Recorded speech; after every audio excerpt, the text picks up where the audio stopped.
commun, on définit ça par un objet partagé qui est approprié par une communauté, donc un ensemble de gens qui vont définir des règles.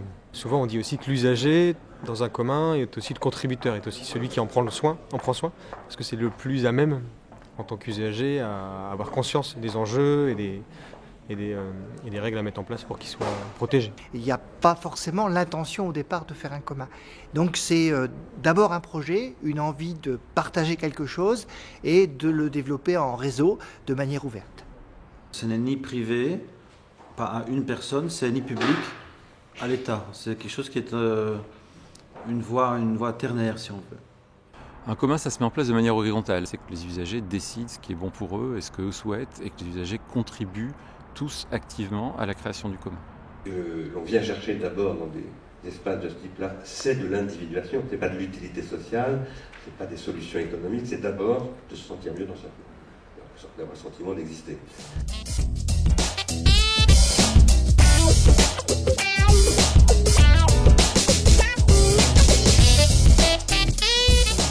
Pour te donner deux exemples de communs, j'ai envie de donner la coroutine, qui est un espace de travail partagé qu'on a créé, un lieu commun en fait, où chaque utilisateur paye un petit peu pour payer le loyer. Petit à petit, ils se sont mis en place plein de services comme un système d'achat groupé, comme une petite épicerie participative qui est en train de se construire. Et un autre exemple de commun très connu et que tout le monde connaît aujourd'hui, c'est Wikipédia, qui permet un accès à une encyclopédie libre, où chacun peut à la fois démarrer en modifiant une définition, une lettre d'une définition, et peut petit à petit rentrer dans le modèle jusqu'à devenir un des concepteurs, un développeur, un financeur du projet. Donc il n'y a pas de barrière en fait. Les communs, c'est un nouveau paradigme dans ma tête, en tout cas un autre paradigme que le paradigme dominant actuel, qui invite à repenser autrement nos relations, repenser autrement ce qui nous lie, et notamment le lien économique qui est souvent pensé en binaire, soit public, soit privé. Et là, ça nous permet de donner un espace d'expression collectif. Je pense que les communs, c'est vraiment aussi une manière de redonner un sens à cette inclusion sociale et aux liens qui créent la société. Donc je pense que c'est vraiment un enjeu individuel, mais aussi un enjeu collectif. À l'école, on nous apprend plutôt à cacher notre copie, à travailler tout seul. Et avec le numérique, d'autres modes de travail peuvent exister, où on travaille avec d'autres, où on réutilise ce qui existe. Et quelque part, les communs, c'est beaucoup une envie de coopération. Les communautés arrivent de mieux en mieux à s'organiser, elles ont de plus en plus d'outils d'autogestion, des outils pour prendre des décisions, pour se rémunérer collaborativement, tout en laissant l'objet partagé, ouvert à tous et accessible à ses usagers. Donc il y a une émergence des communs parce qu'on a de plus en plus d'outils qui permettent de développer des pratiques qui finalement font que les gens prennent conscience de plus en plus que même sans numérique, on peut réussir à créer des projets communs.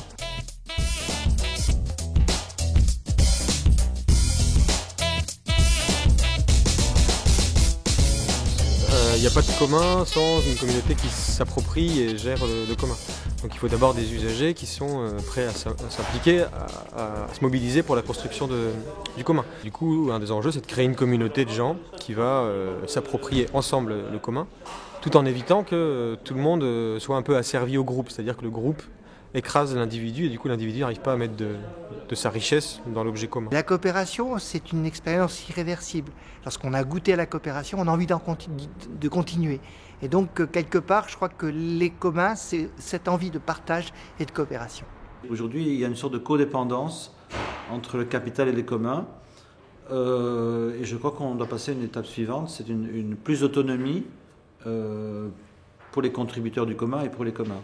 Nous soutenons que le numérique développe une économie qui sera non seulement soutenable et durable, mais solvable, que si elle généralise une économie des communs.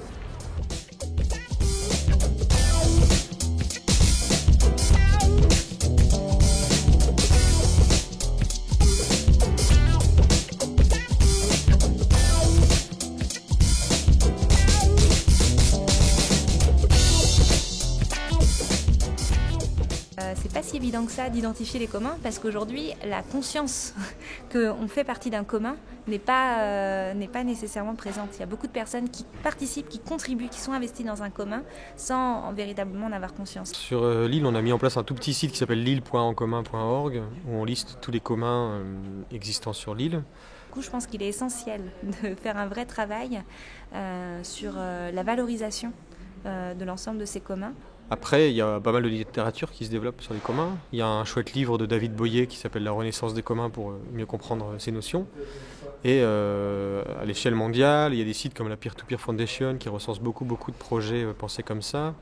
Le premier accès, pour moi, reste aujourd'hui le numérique, je pense, parce qu'il y a vraiment beaucoup de documentation et sous toutes ses formes, vidéo, audio, écrit, vulgarisé, très poussé. On fait des Fab Labs, on fait des coworking, mais cette notion de tiers-lieu open source, ce n'est pas une notion que j'ai rencontrée en dehors de la France. Donc ça, pour moi, c'est un don des communeurs français au monde.